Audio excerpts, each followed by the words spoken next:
Hello and welcome to Asha Frost's interview for the Art of Gracious Diva. Thank you for coming today, and thank you so much, Asha, for sharing yourself and your work with us today. Oh, it's such a gift to be here. Thanks for having me.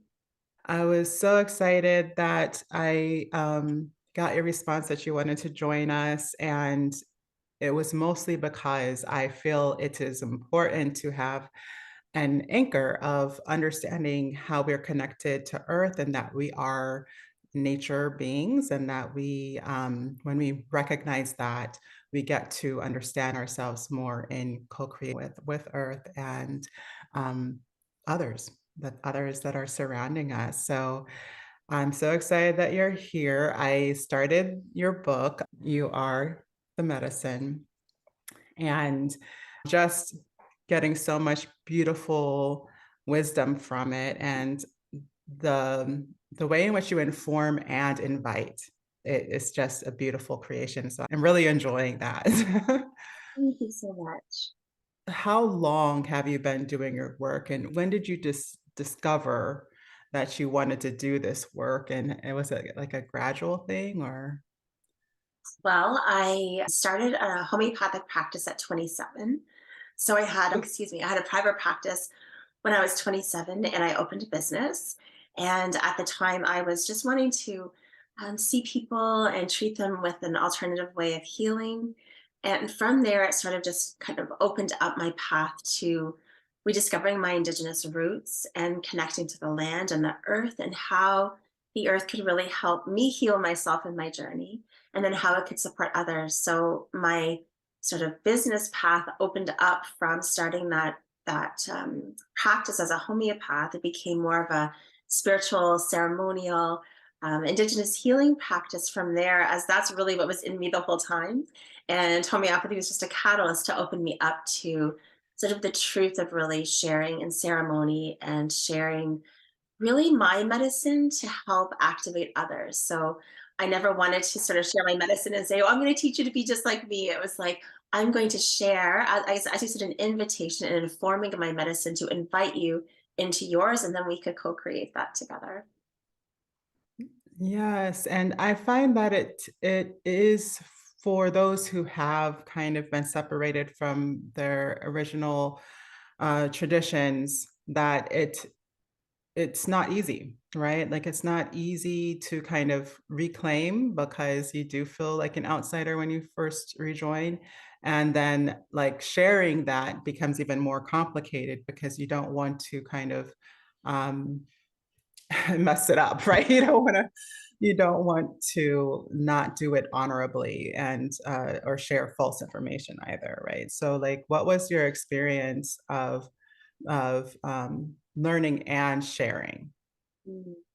I think I think as leaders or those who sort of are leading spaces, I think we're always learning. I think we're always open. I hope we're always open to learning and sort of evolving and unwinding maybe old paradigms or old structures within us.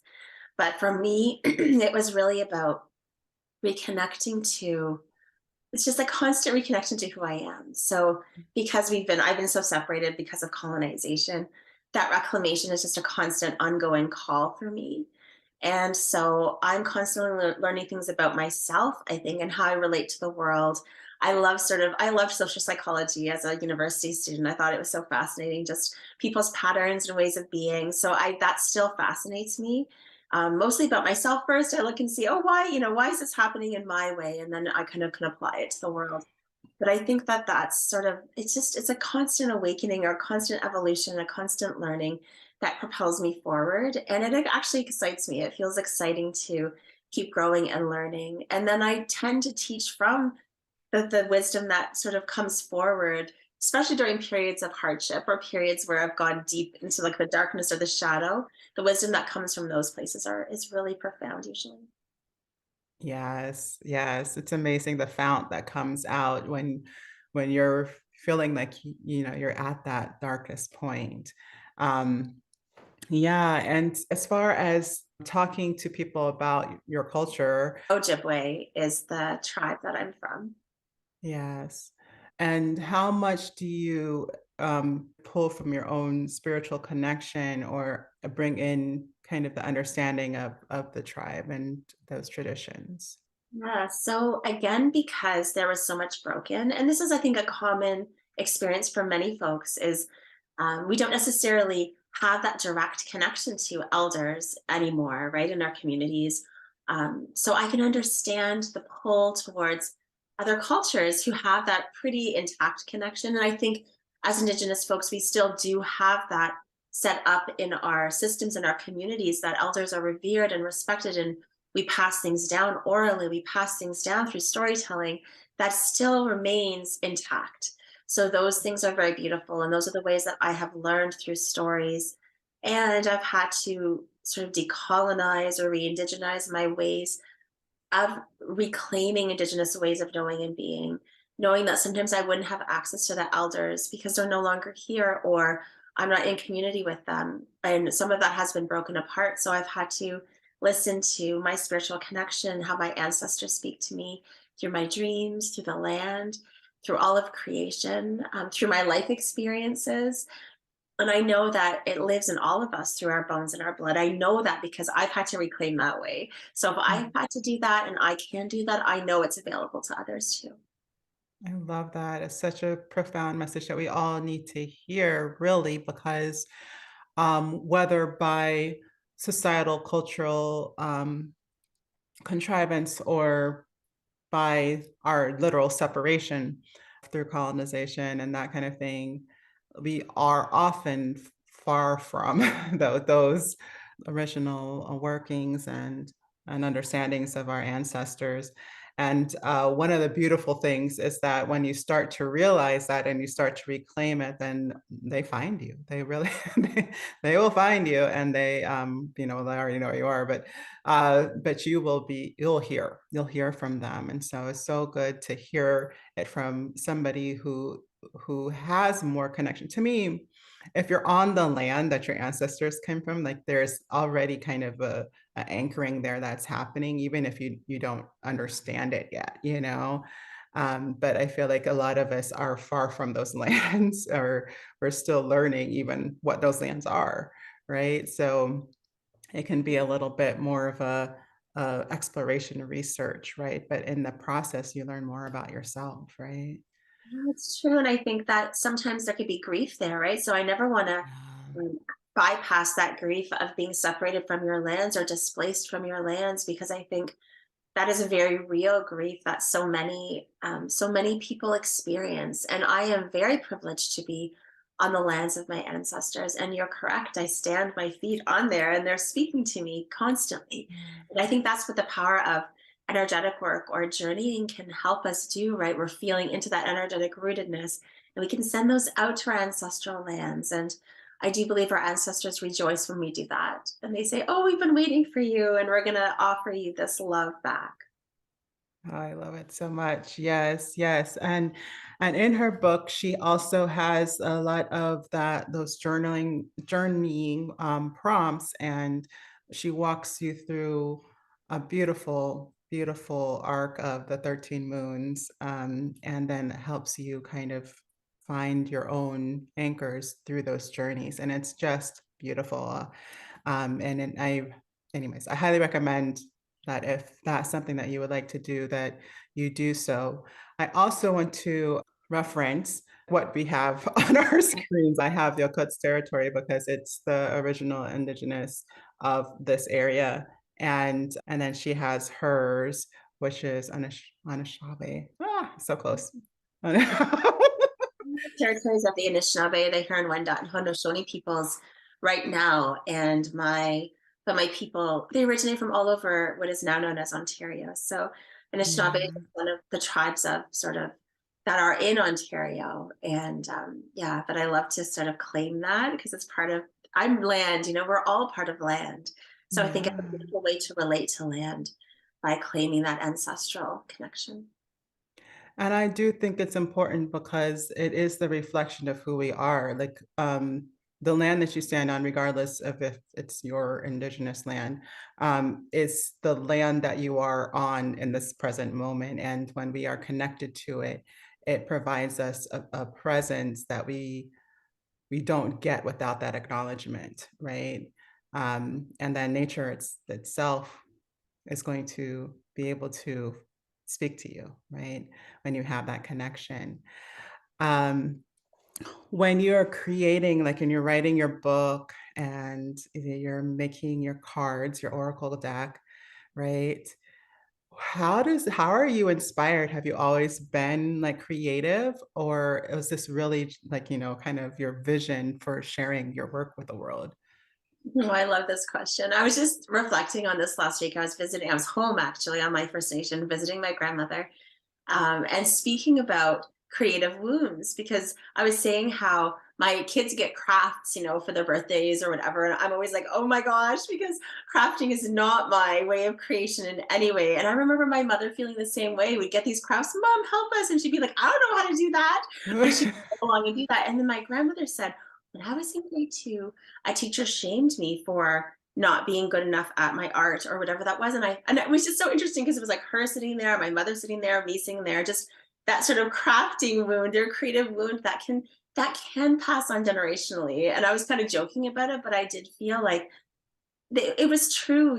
There was something there that I think didn't allow the flow, but my creative source came through very much so through other avenues. So I loved, writing the book was a spiritual experience for me. It was a channeled experience for me, and it was done in a very sort of like confined way because it was during the pandemic and my kids were home and I was homeschooling them while I was trying to write and run my business. And I think about that, about the creative force that can still come through, even when you're kind of being, kind of oppressed or compressed. And I think about my creative energy now. I'm writing my second deck and how different it is to have access to spaciousness. So I've had both kind of, experiences. I like this one a little bit better than trying to write with Yeah. like a lot of people around me. But I'd say the creation process is really spirit led, it's ancestral led. I can only write when I'm inspired. I can't force it. Like it just feels like I'm doing one card by people would think, oh, one card should only take an hour, right? But sometimes it takes me an entire day because I have to sit with that being and ask and just really break down into like 300 words what that spirit wants to say. So it's definitely a really profound process. And then the feedback I get from people using my cards are that's the message I needed exactly. So I feel like I'm also listening to the collective energies and their ancestors and how they want to inform them as well. So it feels like a pretty, I don't know, full and fulfilling process.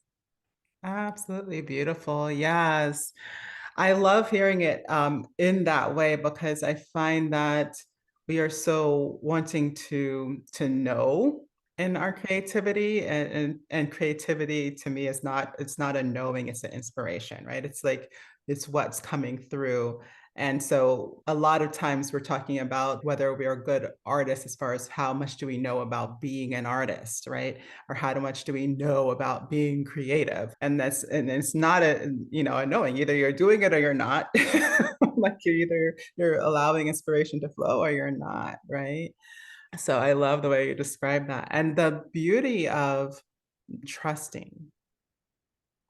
I feel like when you're really in that seat of creativity, that you're trusting at a level that you really can just have an understanding through connecting. And that's another thing I love about the book is because it really starts building that muscle of trust, you know? I'm so Um, glad that's such a beautiful reflection. I'm so glad it comes across that way.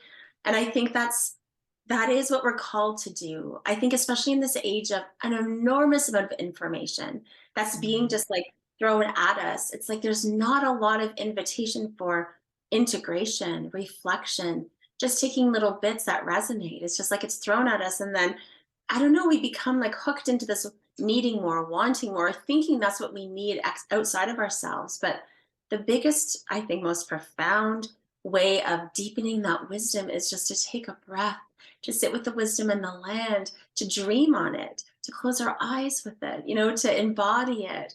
And those parts just aren't always the ones that are like the sexiest or the ones that are the most, the most valued in the world. And I'm here for that. Like I stand for the integration because I think we need more integrated souls, and we need more embodied Yeah, bodies and all of the things, you know. I think we'd be able to relate to one another in a more healed way if we had that.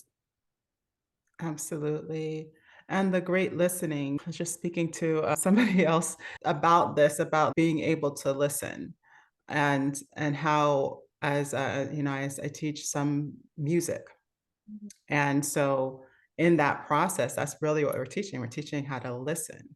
And in my process, I'm teaching people how to listen to their bodies, right? And so, like, it's kind of this question of how much are you listening and allowing for that to come through? Yeah. And in sharing your work with others, like, so when you're like preparing to send it out to publishers and all of those things, like, kind of what comes up around that as a creative, and, like, what was your process, especially with, like, editing, that kind of stuff? I love this question. I don't think it's talked about enough. There is Yeah. so much insecurity that rises. I can only speak for myself. And I have a writer community that we share this with, but those first edits that you get back, like I just like I know it's in my inbox. Do I open it? Am I in the state to open this? Because it's very vulnerable. You poured your heart and soul into something, and you're just there's that little kid part of you that's just like, I just hope they like it. I hope they liked it. I hope it was Yeah. good enough. So that is still remains there. And I have a really hard time. I've been filming some videos for a course that's going out next month. And I think that I can just be really hard on myself, like watching things back that the publisher has taken and turned into sort of what they think is marketable. I have a hard time because it is out of my hands. So I think there's like that's twofold, right? You write it, you hope people like it, and then it's sometimes taken and packaged up, and then you just hope it still feels like you. So sometimes I get nervous about that because Yeah. sometimes you're not really in control. I think that's the hard part. Is like once you Yeah. hand it over, even my book going out in the world, I remember I was in a freeze state for like 6 months after because I thought, oh my gosh, I just did this and now there's all these people reading it. I didn't think I realized so many people would read it. I just kind of wrote it and thought, oh, maybe, my mom's best friends will buy this. Yeah, yeah. Oh no, it went out there in such big ways. And I don't think you necessarily think about that when you're writing because it's a very private process. So there's a Yeah. lot that you have to work through as a creator.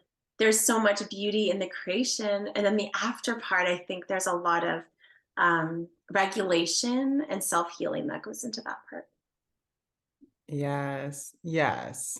That regulation piece, that self-healing piece, and I think it's good to recognize that it is kind of hard, for most of the people that I know, and especially the people I work with, and myself especially. Like, just anytime I decide to share my voice or share my beliefs or my vision, like, all of that is such vulnerable territory for me, and then I have to make sure that I'm ready. I prepare myself. I take a account of what's available as far as energy and a connection, like, how am I walking into a space? So it's something that I think, people think they should just be like, "Oh, of course, I wanna, like, everybody in the world to know me and my book and my everything," and it's not always true. You don't always want everybody to know.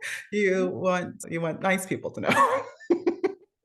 Supportive people. Well, I think that Yeah. really speaks to, though, I think it does speak to the intention of the vibration. I think for those of us who connect maybe a little bit more deeply, and I don't think there's like a higher or lower, but I think maybe are a little more sensitive, a little more empathic, have that deep old soul nature. I think there is a little bit of this. Oh my goodness, I want the vibration to connect to a similar vibration or something where they can feel the depth of what I poured into this. There is some Mm, sort of intention behind that. Our heart, for me at least, my heart wants to reach somebody else's heart, right? And sometimes if I reach yeah. somebody's mind, it doesn't go deeper, then it's going to bounce off. So I've Yeah. now come to learn that. Like, obviously, we're not for everybody. We know that. But then the Yeah. actual experience of that can be so painful, especially for deeply feeling, because then we just feel the bounce back really, and it can feel harsh. So, yes, normalize the hard, because I think no matter who you talk to, there's different layers of that.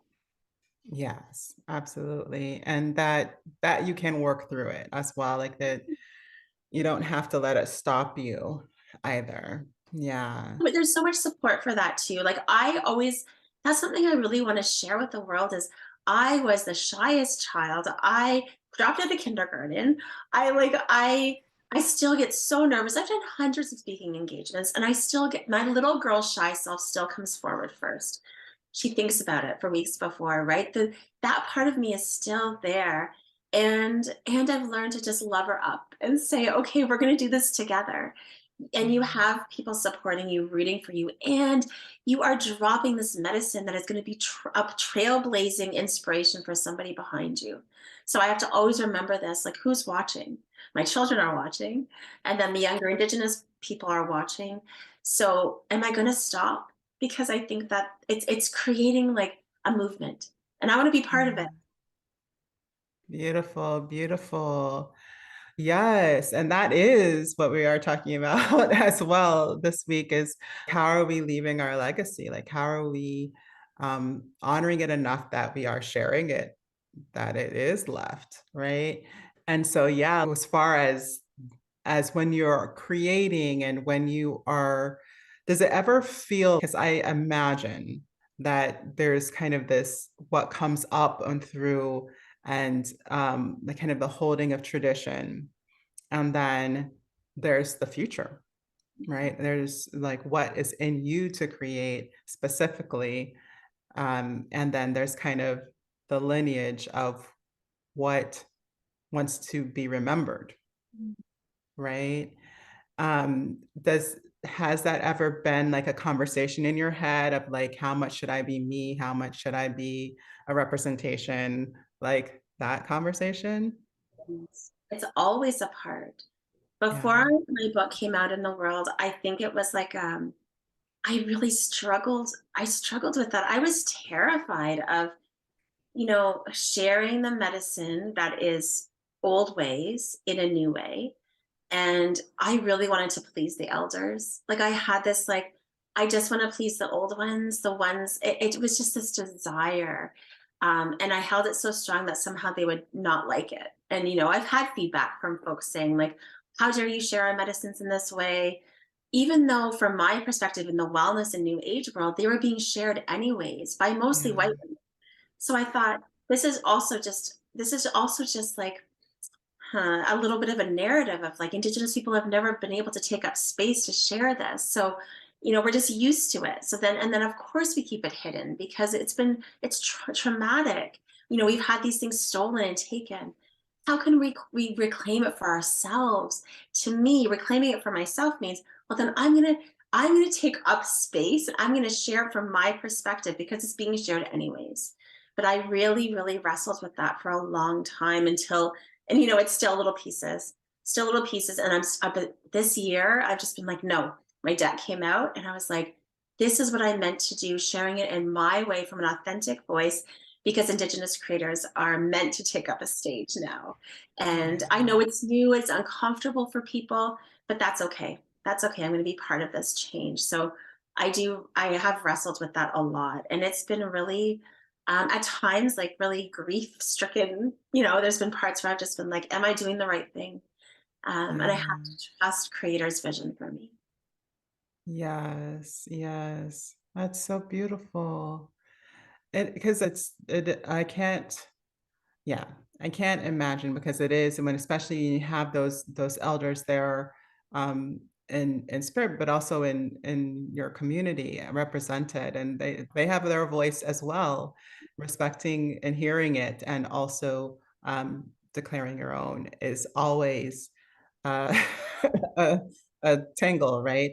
And for me, because my family, it was the same thing as I just knew like my what I was meant to share and what my family taught me are two completely different things, and so it was took some time to come out from that, what allowed it to become shame, right? It was like a shame, like I'm not representing my family well, I'm not representing what they taught me in their religion and all that.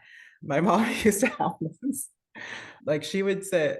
where's I can't even remember at this point, but like we'd be in the store or something, and basically she would say something like, "Stop embarrassing me." It wasn't really those words, but it was kind of this reflection of like what you do reflects on me, right? And so it's kind of that feeling of like not wanting to embarrass my mother. But whenever we have that, it's hard to move forward. Yeah, I know it's we want to make our ancestors proud, right? It's like there's just that Yeah. desire, I think, especially if we have a lineage, I think, where we did honor our elders and our ancestors. Like those people are important to us. So it's Yeah. almost like what I feel is like a lot of responsibility on our shoulders. Sometimes we have to hand over. Yeah. Yeah. Yes, exactly. For me, it was exactly that. When I had to make that move, my mom actually passed, right? So she came to me, came to me, but we were already having conversations essentially. And the clarity of how much she was proud of me, regardless of she didn't really understand what I was doing when she was here, but how much she was proud of me was came through so strongly that it gave me a freedom that I might not have had if she was still here because she couldn't tell me, you know? So it's amazing how much maybe like the reflections and the human bodies may not be clear that that is true always. It's always true. And so whoever you are, they're proud of. It's just a matter of like you claiming who you are. I love that so Mm. much. Yeah. So, do you have any tips? I know that honestly, I feel like your work, like if if people will just go get your book, they probably would have what this question is like trying to encompass. But like in the process of doing your work and sharing your work, how has that helped you structure your business and your life, right? Gosh, it's changed so much over the last 20 years. I think that now I'm really focused on what what brings me joy. I think for so long as a healer, I just wanted to help as many people as I could. And I kept burning out over and over and over again. I still have Yeah. that in my heart. Who can I help? How can I help? That's what drives me, right? But I think now I want to do it from a place of like pure inspiration. So the way that it's structured is like I think for so long I thought I had to do it by myself. And I just kind of kept feeling like, okay, I started a practice. I'm gonna just make this business really successful.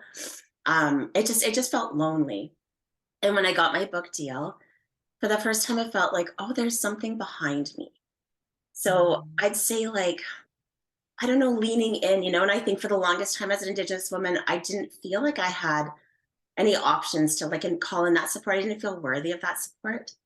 But now I know I need an enormous amount of help to move towards my dreams. mm, So I needed to work on that worthiness piece that I am valuable and I deserve to be seen and uplifted and supported and carried a little bit. So that's what I've learned over the last 20 years. I think after doing 15 of them on my own. mm, And then, with the publisher behind me, it just feels a little bit like, okay, there's somebody else that's rooting for me. That's sort of how I feel. yeah. So that's really important.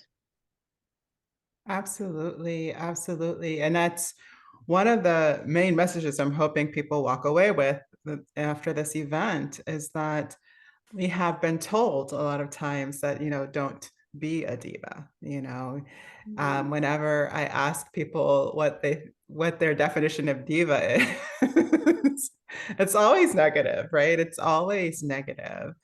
I love that. I have a diva story actually. I forgot. I Yay. have a diva story. So this just happened. This just happened because I have recently got a book agent, like a literary agent, and I never had an agent going into my book process or anything. So I was blessed enough to get this connection, and she's been helping me. But it's a very new relationship. And we had Mm, lunch one day, and she says, "How can I help you?" And I was just like, oh, okay. So I kind of listed a couple of things that I thought maybe she could ask for on my behalf. And I was all confident when I was talking to her, and then as soon as it happened, the conversation actually happened, I started to kind of backpedal. And then, of course, that's the first worry that came into my head. What if they think I'm a diva? I don't want to be a diva. Oh my gosh, what if they think I'm asking for too much? What's going to happen to this relationship if I ask for too much or I ask for more support? After doing things on my own for so long, it felt so uncomfortable. Like I cried for a day about it, which sounds ridiculous because I was had all this support. It was exactly what I needed and wanted. And then when I got it, I was just like, oh my gosh, now they're going to think I'm asking for too much because I've been so used to just like taking the crumbs almost, right? And just like accepting the terms and just being like, oh, well, it got me something, or I'm so grateful. It's that over gratitude. I'm so grateful. I'm so grateful. And then that I realized, yeah, I need to claim that. I needed to claim that healthy version of a diva, whatever that. There's other Yeah. inner diva. I love that so much that you just dropped that in because I've been really struggling with that over the last couple weeks. Yeah. Yeah, I think it's important because um we've heard the negative sides of like kind of essentially the shadow side of diva where you have to be so brutal to enforce our artistic space and so we get defined as being a diva. But I think the other side of that is the protection of your artistic space. Like it is making sure that the art is supported in the way that you have imagined and envisioned. And it does take an assertiveness Mhm. and it takes a claiming, right? And a claiming of, no, this is the way that is supposed to be. And being clear that you are the author of that, right? So I'm like, I'm glad you have an opinion, but this is my work and this is the way it needs to go, right? But I find that because of what we've been taught is that we are always apologizing. And it's never the ones that are like, I feel like the ones that hear the message are rarely the ones that need the message, right? Don't be a diva is for people who tend to run roughshod over people, more aligned to being a gracious diva, which is how I see it. Then you're really just being who you need to be to get your vision to move forward with clarity. Oh, I love that so much. I was reflecting last year on entitlement and Mhm. how I think that we really like that word too, right? We've kind of made negative Yeah. side, but I think that version of healthy entitlement is something that was never taught to me. It was like either you're entitled or you're not. So I think that that has really sat with me. How can I embody healthy entitlement? And how, Mm. there's not a lot of models of that. So I'm ready to be one. Yes, yes, yes, and to find our model, so now we have Asha, and, like, there's others that are out there. One of the ones that I don't know if we would be friends, but I hold her and as a model for this is Issa Rae. I don't know if you've heard of her, but she's, like, a producer. Yeah. Yeah? Yes. Yeah, because, like, she's just so blatant with her creation, and, like, and she just, like, kind of built her thing is as it came, she built it first, but then as the other support came, she built it even bigger and she took ownership and then she helps others take ownership. And I think that is another legacy that we would love to leave behind, right? Yes, indeed. Yes. So yeah, and sometimes it just takes a bit of a larger voice, right? To make that happen. And so yeah, and feel proud of that if somebody's hoping to walk this path because there's so many things that you have created and are creating. So again, a review like she has her book You Are the Medicine, she has her oracle cards, and she has a course coming up with, oh lord, I forgot, Okay, yes. Hay House. Yeah, and I'm sure that there are people who see that as something that they would like to create, right? There's a lot of speakers in the room. There's a lot of people who have a vision that they want to share with the world in the room. And so, what is some advice that you can give them about this journey? Mm. Yeah, this journey, it's full of ups and downs. So first I'd say if there's any feeling of, well, we spoke about that, of doubt, a feeling like you're not good enough, I just want to say keep going because I think that's all normal and natural. Get your support team. ready. So, have those people who are rooting for you, find a community of other people who are doing the same thing, because I think that's essential. The times that I felt lonely is because I didn't have that. And now I have, especially for me, I have these Indigenous authors that just go through similar things, dealing with some of these systemic issues, right? So I have them to talk to. They're like, oh, I know this happened to me, and I don't feel so lonely. So I think Mm, support systems community is so important. And just like have those people to catch you when you feel like you're falling, so that like this is just temporary. It's just a season, it's just a cycle. Because we have to go through all those cycles, right? Of like the release, and then sort of like the letdown, then the rest, and then the recreation. Like all of that is so important. So please know you're right on schedule. I really believe that. beautiful. Thank you so much, Asha. It's exactly what I want people to know. And I think just beautiful reflection, inspiration, and avenue for us to know ourselves better. So I appreciate you being here today. Thank you so much for having me. It's been such a gift.